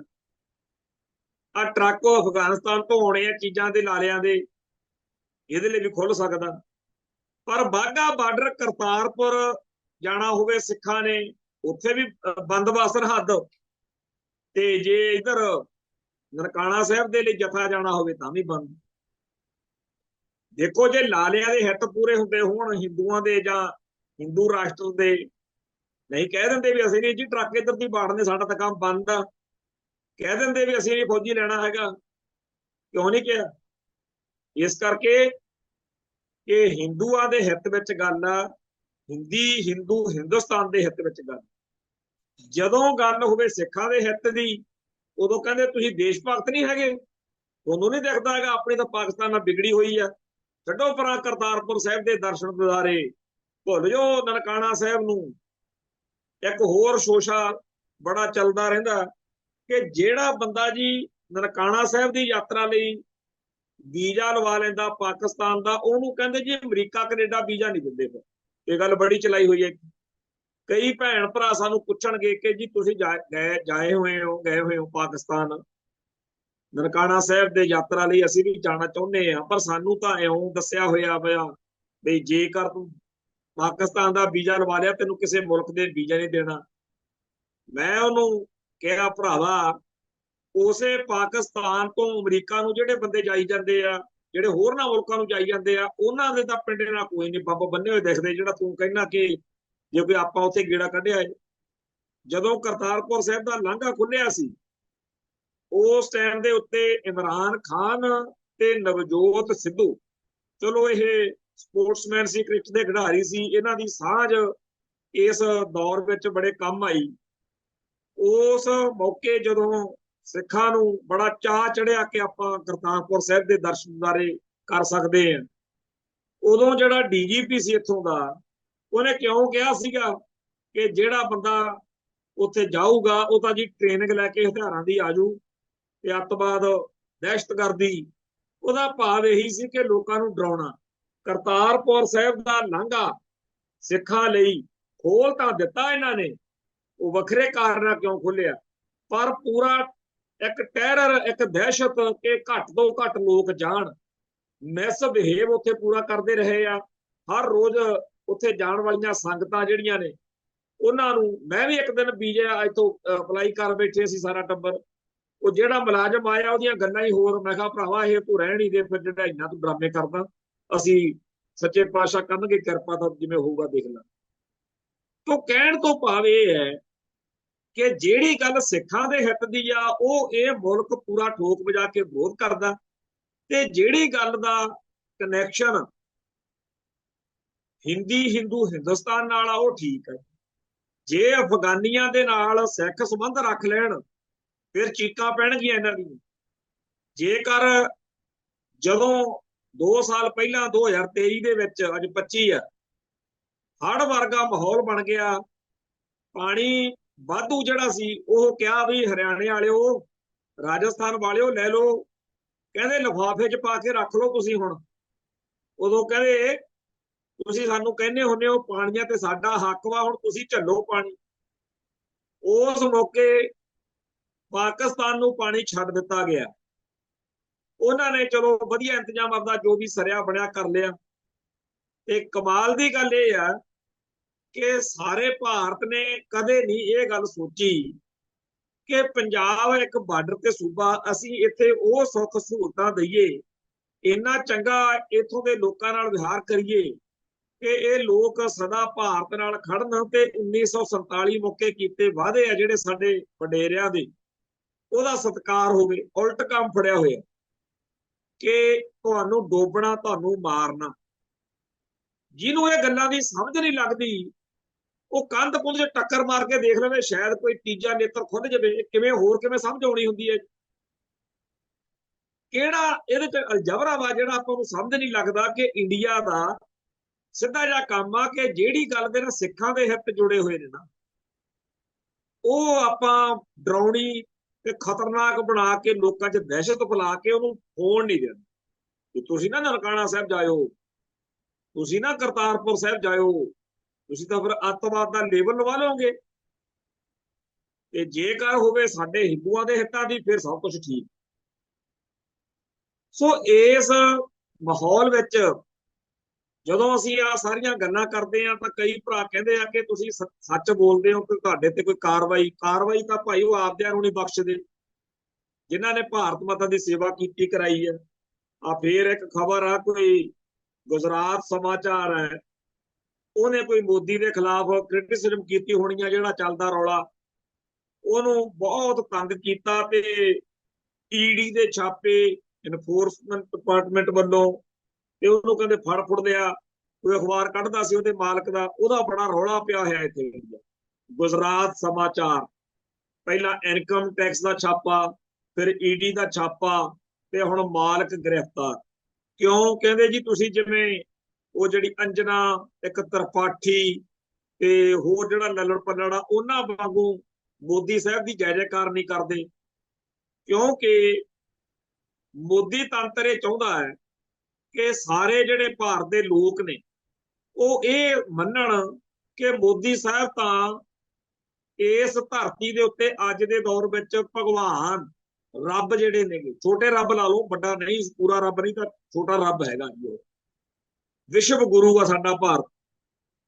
ਤੇ ਭਾਰਤ ਵਿੱਚ ਜਿਹੜੇ ਉਹਦੇ ਨਾਲ ਦੇ ਸੰਗੀ ਸਾਥੀ ਆ, ਇਹ ਪਤਾ ਨਹੀਂ ਆਉਣ ਵਾਲੇ ਸਮੇਂ 'ਚ ਕੋਈ ਆਪਦਾ ਜਾਲੀ ਜਿਹਾ ਗ੍ਰੰਥ ਵੀ ਲਿਖ ਲੈਣ कि फलाने सालों के विच भारतवर्ष में मोदी जी आए थे, वो भगवान थे, उनके साथ फलाने फलाने ऋषि मुनि थे। आ जेडे हुण इन्हां दे नाल ने लोकपाल वगैरह इन्हां दा इहो जिहा कुछ बना देणगे, लिखना ही आ, लिखी जाणगे आपदे हिसाब नाल। पहिलां भी आई कुछ आ ग्रंथां च इन्हां दे। फिर जेडे जेडे विरोध करदे आ उन्हां नूं कहणगे कि लो जी वो राक्षस सीगे ते फिर राक्षसां नाल लड़ाई हुई, ਐ ਕਰਤਾ ਉਹ ਕਰਤਾ। ਤੁਸੀਂ ਦੇਖਿਆ ਅੱਜ ਵੀ ਰੌਲਾ ਪਿਆ ਹੋਇਆ। ਪਹਿਲਾਂ ਤਾਂ ਕੱਲ ਸੀਗਾ ਉਹ ਵਿਕਰਮ ਮਿਸਰੀ ਨੂੰ ਐ ਕਹਿਤਾ, ਪਰਸੋਂ ਵਿਕਰਮ ਮਿਸਰੀ ਦਾ ਰੌਲਾ ਸੀ, ਕੱਲ ਸੀਗਾ ਜੀ ਵੀ ਉਹ ਜਿਹੜੀ ਕੁਰੈਸ਼ੀ ਆ ਫੌਜ ਦੀ ਅਫਸਰ, ਉਹਦੇ ਖਿਲਾਫ ਭਗਾਈ ਮਾਰੀ ਆ ਵੀ ਅੱਤਵਾਦੀਆਂ ਦੀ ਭੈਣ। ਅੱਜ ਇੱਕ ਨੇ ਵੱਡਾ ਹੀ ਸੱਪ ਕੱਢਤਾ, ਕਹਿੰਦਾ ਸਾਰੇ ਭਾਰਤ ਦੀ ਜਿਹੜੀ ਹੈਗੀ ਆ ਸੈਨਾ, ਉਹ ਕਹਿੰਦੇ ਜੀ ਮੋਦੀ ਸਾਹਿਬ ਦੇ पता नहीं पैरों च, पता नहीं हथा च कुछ यह जा कमल मारिया होया, ਉਹਦਾ बड़ा रौला पिया होया। कहता इस देश की सेना और सैनिक प्रधानमंत्री मोदी के चरणों में नतमस्तक है। हुण जिन्हां दा दिमाग इहो जिहा, ਉਹ ਤਾਂ ਫਿਰ ਇਹੋ ਜਿਹਾ ਗ੍ਰੰਥ ਹੀ ਲਿਖਣਗੇ ਨਾ ਵੀ ਸਾਰੇ ਜਿਹੜੇ ਭਾਰਤੀ ਸੀ ਉਸ ਟਾਈਮ ਉਹਨੂੰ ਰੱਬ ਮੰਨਦੇ ਸੀਗੇ, ਤੇ ਜਿਹੜੇ ਜਿਹੜੇ ਇਸ ਗੱਲ ਨੂੰ ਨਹੀਂ ਭਾਈ ਆਪਾਂ ਸਵੀਕਾਰ ਕਰ ਸਕਦੇ ਉਹਨਾਂ ਨੂੰ ਫਿਰ ਇਹਨਾਂ ਨੇ ਅੱਤਵਾਦੀ ਤੇ ਦਹਿਸ਼ਤਗਰਦੀ ਕਹਿਣਾ। ਸੋ ਇਸ ਮੁਲਕ ਦੇ ਵਿੱਚ ਜੇਕਰ ਸਿੱਖਾਂ ਨੇ ਆਪਦੀ ਤਾਕਤ ਨਾ ਬਣਾਈ, ਰਾਜ ਭਾਗ ਨਾ ਲਿਆ, ਜੁੱਤੀ ਕਾਇਮ ਨਾ ਕੀਤੀ, ਤਾਂ ਬਹੁਤ ਔਖ ਭਰਿਆ, ਬਹੁਤ ਤਕਲੀਫ ਭਰਿਆ ਦੌਰ ਜਿਹੜਾ ਸਾਡੀਆਂ ਅਗਲੀਆਂ ਪੁਸ਼ਤਾਂ ਨੇ ਉਹਨਾਂ ਨੂੰ ਹੰਡਾਉਣਾ ਪਊਗਾ। ਆਪਾਂ ਚੇਤੇ ਕਰੋ ਕਿ ਜਦੋਂ ਪਿਛਲੇ ਦੌਰ ਵਿੱਚ ਸਾਡੇ ਕੌਮ ਦੇ ਸੂਰਮਿਆਂ ਨੇ ਲੜਾਈ ਲੜੀ ਹੈ, ਉਦੋਂ ਕਿਵੇਂ ਪੂਰਾ ਪੰਜਾਬ ਜਿਹੜਾ ਹੈ ਹਰ ਸੈਕਸ਼ਨ ਦੇ ਵਿੱਚੋਂ, ਕਈ ਪੁਲਿਸ ਦੇ ਵਿੱਚੋਂ ਘੱਟੋ ਘੱਟ 100 ਦੇ ਕਰੀਬ ਪੁਲਿਸ ਵਾਲੇ ਆ ਜਿਨ੍ਹਾਂ ਨੇ ਕੌਮ ਲਈ ਕੁਰਬਾਨੀਆਂ ਕੀਤੀਆਂ।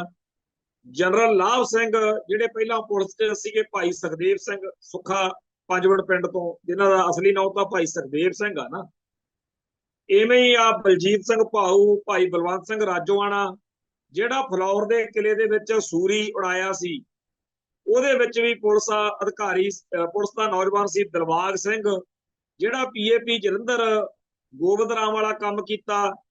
ਇਹਦੇ ਵਿੱਚ ਇੰਦਰਾ ਦਾ ਬੇਅੰਤ ਸਿੰਘ ਵਾਲਾ ਕਾਂਡ, ਕਿਹੜੇ ਆ ਘੱਟੋ ਘੱਟ 100 ਵੱਡੇ ਐਕਸ਼ਨ ਨੇ ਜਿਨ੍ਹਾਂ 'ਚ ਪੰਜਾਬ ਪੁਲਿਸ ਦੇ ਮੁਲਾਜ਼ਮ ਜਿਹੜੇ ਅਸਲੀ ਪੰਜਾਬ ਪੁਲਿਸ ਦਾ ਪ੍ਰੋ ਆ ਨਾ ਜੀ, ਜਿਹੜੀ ਕੌਮ ਲਈ ਪੰਜਾਬ ਲਈ ਲੜੀ ਤੇ ਮਰੀ, ਸ਼ਹੀਦੀਆਂ ਪਾਈਆਂ। ਇਵੇਂ ਹੀ ਇੱਕ ਬੜੀ ਵਧੀਆ ਗੱਲ ਮੈਂ ਮੰਨਦਾ ਹੁੰਨਾ, ਪੰਡਤਾਂ ਦਾ ਮੁੰਡਾ ਸੀਗਾ ਸਾਡੇ ਉੱਤੋਂ ਰਾਮਪੁਰਾ ਫੂਲ ਤੋਂ, ਬਰਨਾਲੇ ਤੋਂ ਬਠਿੰਡੇ ਨੂੰ ਜਦੋਂ ਜਾਂਦੇ ਆ ਉੱਥੇ ਰਾਮਪੁਰਾ ਫੂਲ ਕਸਬਾ ਆਉਂਦਾ, ਫੂਲ ਹੈਗਾ ਛੋਟਾ ਜਿਹਾ ਨਾਲ ਕਸਬਾ, ਫੂਲ ਤੋਂ ਪੰਡਤਾਂ ਦਾ ਮੁੰਡਾ ਬਲਦੀਪ ਸਿੰਘ ਉਹਦਾ ਨਾਮ, ਬਲਦੀਪ ਸੀ ਪਹਿਲਾਂ ਤਾਂ ਨਾਮ। ਜਦੋਂ ਚੜ੍ਹਦੀ ਜਵਾਨੀ 'ਚ ਕਾਮਰੇਡੀ ਦਾ ਅਸਰ ਹੋ ਗਿਆ, ਬਾਅਦ ਵਿੱਚ ਭਾਈ ਜਰਨੈਲ ਸਿੰਘ ਹਲਵਾਰੇ ਹੁਣੀ ਲੌਂਗੋਵਾਲ ਕਾਂਡ ਵਾਲੀ ਟੀਮ ਨਾਲ ਜਦੋਂ ਮੇਲ ਮਿਲਾਪ ਹੋਇਆ ਤੇ ਉਹ ਸਿੰਘ ਸੱਜ ਗਿਆ। ਫਿਰ ਖਾਲਿਸਤਾਨੀ ਸੰਘਰਸ਼ ਦੇ ਵਿੱਚ ਭਾਈ ਬਲਦੀਪ ਸਿੰਘ ਨੇ ਸ਼ਹਾਦਤ ਪਾਈ। ਹੁਣ ਪੰਡਤਾਂ ਦਾ ਮੁੰਡਾ ਔਰ ਉਹ ਕੱਲਾ ਨਹੀਂ, ਇਹੋ ਜਿਹੇ ਬਹੁਤ ਨੇ ਹੋਰ ਵੀ। ਕਾਮਰੇਡੀ ਦੇ ਖਿਆਲ ਵਿੱਚ ਪਹਿਲਾਂ ਉਲਝ ਗਿਆ, ਫਿਰ ਉਹਨੇ ਖਾਲਿਸਤਾਨ ਲਈ ਜਾਨ ਵਾਰੀ। ਐਵੇਂ ਹੀ ਭੰਮੇ ਕਲਾਂ ਵਾਲਾ ਬਸ਼ੀਰ ਮੁਹੰਮਦ, ਉਹਦੀ ਘਰਵਾਲੀ ਸ਼ਕੀਨਾ ਬੇਗਮ, ਦੋਨੇ ਜਾਣਿਆਂ ਨੇ ਅੰਮ੍ਰਿਤ ਛਕ ਕੇ ਸਿੰਘ ਸੱਜ ਕੇ, ਉਹ ਪੁਲਿਸ 'ਚ ਸੀਗਾ ਪਹਿਲਾਂ, ਉਹਨੂੰ ਭੇਜਿਆ ਤਾਂ ਪੁਲਿਸ ਨੇ ਖਾੜਕੂਆਂ ਦੇ ਵਿੱਚ ਸੂਹ ਲੈਣ ਸੀ, ਪਰ ਉਹ ਸਿੰਘਾਂ ਦਾ ਜੀਵਨ ਦੇਖ ਕੇ ਇੰਨਾ ਪ੍ਰਭਾਵਿਤ ਹੋਇਆ, ਸਿੰਘ ਸੱਜ ਗਿਆ। ਤੇ ਬਸ਼ੀਰ ਮੁਹੰਮਦ ਤੋਂ ਭਾਈ ਲਛਮਣ ਸਿੰਘ ਬੱਬਰ ਤੇ ਉਹਦੀ ਘਰਵਾਲੀ ਦਾ ਨਾਂ ਸ਼ਕੀਨਾ ਬੇਗਮ ਤੋਂ ਹੋ ਗਿਆ ਰਾਣੀ ਕੌਰ। ਬਹੁਤ ਵੱਡੇ ਪੱਧਰ ਤੇ ਪੰਜਾਬ ਦੇ ਵਿੱਚ ਸੰਘਰਸ਼ ਵਿੱਚ ਸੇਵਾ ਕੀਤੀ। ਬੱਚਾ ਹੋਣ ਵਾਲਾ ਸੀ, ਕਲਕੱਤੇ ਚਲੇ ਗਏ। ਉੱਥੇ ਪੁਲਿਸ ਅਧਿਕਾਰੀਆਂ ਦਾ ਇੱਕ ਟੋਲਾ, ਕਾਤਲ ਸਕੁਐਡ, ਕਿਲਰ ਸਕੁਐਡ ਉੱਥੇ ਪਹੁੰਚਿਆ ਤੇ ਉਹ ਬੱਚੇ ਨੂੰ ਜਿਹੜਾ ਪੇਟ 'ਚ ਸੀਗਾ ਉਹਨੂੰ ਵੀ ਤੇ ਭੈਣ ਰਾਣੀ ਕੌਰ ਨੂੰ ਉੱਥੇ ਗੋਲੀਆਂ ਮਾਰ ਦਿੱਤੀਆਂ। ਤੇ ਨਾਲੇ ਇਹ ਜਿਹੜਾ ਬਸ਼ੀਰ ਮੁਹੰਮਦ, ਅਸਲੀ ਨਾਂ ਭਾਈ ਬਸ਼ੀਰ ਮੁਹੰਮਦ ਦਾ ਆਪਾਂ ਭਾਈ ਲਛਮਣ ਸਿੰਘ ਬੱਬਰ। ਤੋਂ ਹੁਣ ਇਹ ਮੁਸਲਮਾਨ ਪੰਡਤ, ਪੁਲਿਸ ਵਾਲੇ ਜਾਂ ਹੋਰ ਬਹੁਤ ਸਾਰੇ ਸੈਕਸ਼ਨ ਜਿਹੜੇ ਨੇ ਅੱਡ ਅੱਡ, ਸਾਰਿਆਂ ਨੇ ਪੰਜਾਬ ਦੇ ਵਿੱਚ ਸਿੱਖ ਸੰਘਰਸ਼ ਦੇ ਵਿੱਚ ਸੇਵਾ ਕੀਤੀ। ਤੇ ਅੱਜ ਦੀ ਤਰੀਕ ਵਿੱਚ ਵੀ ਬਹੁਤ ਸਾਰਾ ਕੁਝ ਇਹੋ ਜਿਹਾ ਸਾਡੇ ਸਾਹਮਣੇ ਆਉਂਦਾ। ਉਹ ਵੀ ਪੰਡਤ, ਉਹ ਵੀ ਪੁਲਿਸ ਵਾਲੇ, ਉਹ ਵੀ ਹੋਰ ਬਰਾਦਰੀਆਂ ਦੇ ਲੋਕ ਹੈਗੇ ਜਿਹੜੇ ਭਾਰਤ ਮਾਤਾ ਦਾ ਝੰਡਾ ਚੱਕੀ ਫਿਰਦੇ ਆ। ਉਹ ਤਾਂ ਸਾਡੇ KPS ਗਿੱਲ ਵਰਗੇ, ਬਾਦਲ ਵਰਗੇ, ਪਿਆਂਤੇ ਵਰਗੇ ਵੀ ਸੀਗੇ ਭਾਈ। ਪਰ ਸਾਡੇ ਲਈ ਹਰ ਉਹ ਸ਼ਖਸ, ਚਾਹੇ ਉਹ ਪੰਜਾਬ ਦੇ ਵਿੱਚ ਰਹਿੰਦਾ ਹੈ, ਚਾਹੇ ਬਾਹਰ, ਤੇ ਚਾਹੇ ਉਹਦੀ ਜਾਤ ਬਰਾਦਰੀ ਜਿਹੜੀ ਮਰਜ਼ੀ ਹੋਵੇ, ਜਿਹੜਾ ਵੀ ਖਾਲਿਸਤਾਨ ਦੇ ਸੰਘਰਸ਼ ਵਿੱਚ ਕੌਮ ਦੀ ਲੜਾਈ ਲੜਦਾ ਹੋਇਆ ਅੱਗੇ ਵੱਧ ਰਿਹਾ, ਸਾਡੇ ਲਈ ਉਹ ਕੰਮ, ਸਾਡਾ ਤਾਂ ਉਹ ਹੀਰੋ ਆ। KPS ਗਿੱਲ ਦੇ ਭਰਾ ਦੀ, ਮਤਰੇਆ ਭਰਾ ਵੈਸੇ ਉਹਦੀ ਇੰਟਰਵਿਊ ਦਾ ਬੜਾ ਚਰਚਾ ਚੱਲ ਰਿਹਾ। ਆਪਾਂ ਕੱਲ ਵੀ ਗੱਲ ਕੀਤੀ ਸੀ, ਡਿੱਕੀ ਗਿੱਲ ਉਹਨੂੰ ਕਹਿੰਦੇ ਆ। ਹੁਣ ਆਪਾਂ ਨੂੰ ਸਭ ਨੂੰ ਪਤਾ ਹੈ ਕਿ KPS ਗਿੱਲ ਤਾਂ ਮੋਹਰਾ ਸੀ, ਉਹਦੇ ਪਿੱਛੇ ਇੰਡੀਅਨ ਸਟੇਟ ਸੀ, ਤੇ ਉਹਦੇ ਵੱਲੋਂ ਜਿਹਨੇ ਬੁੱਚੜ ਦੀ ਕਮਾਂਡ ਕੀਤੀ, ਜਿਹਨੇ ਬੁੱਚੜ ਨੂੰ ਬੁੱਚੜ ਬਣਾਇਆ, ਇੱਕ ਤਾਂ OP ਸ਼ਰਮਾ ਸੀ ਜਿਹੜਾ ਉਸ ਟਾਈਮ ਇੰਟੈਲੀਜੈਂਸ ਦਾ ਅਫਸਰ ਸੀ, ਇੱਥੇ ਗਵਰਨਰ ਦਾ ਉਹਨੂੰ ਰੱਖਿਆ ਹੋਇਆ ਸੀ। ਇੱਕ ਗਵਰਨਰ ਸੁਰਿੰਦਰਨਾਥ ਸੀਗਾ, ਬਾਅਦ ਵਿੱਚ ਜਦੋਂ ਇਹ ਚਲੇ ਗਿਆ OP ਸ਼ਰਮਾ, ਫਿਰ ਸੁਰਿੰਦਰਨਾਥ ਆਇਆ। ਇਹ ਬੰਦਿਆਂ ਦੀ ਕਮਾਂਡ ਹੇਠ ਇਹ ਸਾਰਾ ਕੁਝ ਹੋਇਆ। ਤੇ ਉਹਨਾਂ ਨੇ ਪੱਗ ਵਾਲਾ ਸਿੱਖ ਮੂਹਰੇ ਕਰਤਾ ਵੀ ਆਉਣ ਵਾਲੇ ਸਮੇਂ 'ਚ ਕਹਿਣਗੇ ਕੋਈ ਸਿੱਖਾਂ ਦਾ ਆਪਦੇ ਰੌਲਾ ਗੋਲਾ ਸੀਗਾ। ਤੇ ਇਹ ਜਿਹੜਾ ਸੁਰਿੰਦਰਨਾਥ ਆ, ਇਹ ਵੀ ਆਪਣੇ ਆਪ ਦੇ ਵਿੱਚ ਇੱਕ ਬੜੀ ਸਮਝਣ ਵਾਲੀ ਗੱਲ ਹੈ ਕਿ ਇਹ ਜਦੋਂ 9 ਜੁਲਾਈ 1994 ਨੂੰ ਇੱਕ ਜਹਾਜ਼ ਦੇ ਵਿੱਚ ਜਾ ਰਿਹਾ ਸੀ ਤੇ ਉਹ ਜਹਾਜ਼ ਬਲਾਸਟ ਹੋ ਗਿਆ। ਇਹਦੇ ਟੱਬਰ ਦੇ 9 ਜੀ ਸੁਰਿੰਦਰਨਾਥ ਦੇ ਨਾਲ ਹੀ ਮਾਰੇ ਗਏ। ਤੇ ਉੱਥੇ ਜਹਾਜ਼ ਦੇ ਵਿੱਚ ਨੋਟਾਂ ਦਾ ਐਡਾ ਵੱਡਾ ਭੰਡਾਰਾ ਸੀ ਵੀ ਉਹ ਨੋਟ ਸਾਰੇ ਉਸ ਹਿਮਾਚਲ ਦੇ ਏਰੀਏ 'ਚ ਖਿੰਡ ਗਏ। ਕਰੋੜਾਂ ਦੇ ਨੋਟ ਸੀ, ਕਰੋੜਾਂ ਦੇ। ਸੋਨਾ, ਚਾਂਦੀ ਤੇ ਵੱਡੇ ਵੱਡੇ ਹੋਰ ਇਹਦੇ ਦਫ਼ਤਰ, ਘਰ ਦੇ ਵਿੱਚੋਂ ਬਾਅਦ ਵਿੱਚ ਜਿਹੜਾ ਸਮਾਨ ਮਿਲਿਆ, ਉਦੋਂ ਜਗਬਾਣੀ ਵਾਲੇ ਜਿਹੜੇ ਸਦਾ ਸਿੱਖਾਂ ਦੇ ਉਲਟ ਰਹੇ ਨੇ ਤੇ ਭਾਰਤ ਮਾਤਾ ਦੇ ਗੁਣ ਗਾਉਂਦੇ ਆ, ਉਹਨੇ ਵੀ ਸੰਪਾਦਕੀ ਲਿਖੀ ਸੀ, ਸਮਾਨ 100 ਬਰਸ ਕਾ ਪਲ ਕੀ ਖਬਰ ਨਹੀਂ, ਇਹ ਉਹਦਾ ਟਾਈਟਲ ਸੀ ਸੰਪਾਦਕੀ ਨੂੰ। ਇਹ ਜਿਹੜਾ ਸੁਰਿੰਦਰਨਾਥ ਆ, ਇਹ ਜਿਹੜਾ ਸੋਨਾ ਚਾਂਦੀ ਤੇ ਪੈਸਾ ਇਹਨਾਂ, ਇਹ ਕੀ ਸੀ? ਇਹ ਪੰਜਾਬ ਦੀ ਜਵਾਨੀ ਨੂੰ ਖਤਮ ਕਰਨ ਲਈ ਜਿਹੜੀ ਸੁਪਾਰੀ ਵਾਂਗੂ ਦਿੱਤੀ ਜਾਂਦੀ ਨਾ ਪੁਲਿਸ ਅਫਸਰਾਂ ਨੂੰ, ਵੀ ਚੱਕੀ ਚੱਲੋ, ਮਾਰੀ ਚੱਲੋ ਬੰਦੇ। ਤੇ ਇਹ ਸੁਰਿੰਦਰਨਾਥ, OP ਸ਼ਰਮਾ ਵਰਗੇ ਤਾਂ ਮਗਰ ਰਹੇ। ਮੂਹਰੇ ਕੀਤਾ ਸੀ ਬੁੱਚੜ KPS ਗਿੱਲ, ਤੇ ਗਾਹਾਂ ਉਹਦੇ ਛੋਟੇ ਬੁੱਚੜ ਸੈਣੀ, ਬਿਰਕ ਤੇ ਹੋਰ ਲੱਲੜ ਪੱਲੜ, ਜਥੇਦਾਰ ਗੁਰਦੇਵ ਸਿੰਘ ਕੌਂਕੇ ਤੱਕ, ਸਭ ਨੂੰ ਸ਼ਹੀਦ ਕੀਤਾ ਇਹਨਾਂ ਨੇ। ਅਸੀਂ ਜਦੋਂ ਆਪਦੇ ਕਈ ਕਹਿੰਦੇ ਆ ਜੀ ਤੁਸੀਂ, ਮੈਂ ਕਿਹਾ ਅਸੀਂ ਸ਼ੁਕਰ ਕਰੋ ਬਚ ਕੇ। ਹੁਣ ਤਾਂ ਜਿਹੜੇ ਉੱਪਰਲੇ 1990 91 ਤੋਂ ਬਾਅਦ ਦੇ ਦਿਨ ਨੇ ਨਾ, ਮਹੀਨੇ ਸਾਲ, ਇਹ ਤਾਂ ਬੋਨਸ ਦੇ ਨੇ। ਇਹ ਪਤਾ ਨਹੀਂ ਉਸ ਵੇਲੇ ਕਿਵੇਂ ਰੱਬ ਨੇ ਰੱਖ ਲਿਆ, ਸ਼ਾਇਦ ਅੱਜ ਵਾਲਾ ਆਹ ਦੌਰ ਦੇਖਣਾ ਸੀ, ਨਹੀਂ ਤਾਂ ਉਦੋਂ ਉਹ ਦਿਨ ਆ ਗਏ ਕਿ ਲੋਕ ਆਪਦੇ ਮੂੰਹ ਸਿਰ ਮਨਾ ਕੇ ਦੱਸ ਰਹੇ ਸੀ ਇੰਡੀਆ ਨੂੰ ਕਿ ਅਸੀਂ ਜੀ ਉਹਨਾਂ ਨਾਲ ਦੇ। ਮੈਂ ਕਈ ਵਾਰ ਦੇਖਣਾ, ਜਦੋਂ ਚੰਡੀਗੜ੍ਹੋਂ ਕਿਸੇ ਕੰਮ ਤੋਂ ਮੁੜਨਾ, ਉਹ ਦਿਨ ਦੇਖਿਆ ਜਦੋਂ ਪੂਰੀ ਬੱਸ ਦੇ ਵਿੱਚ 2-3 ਪੱਗਾਂ ਵਾਲੇ ਹੁੰਦੇ ਸੀ।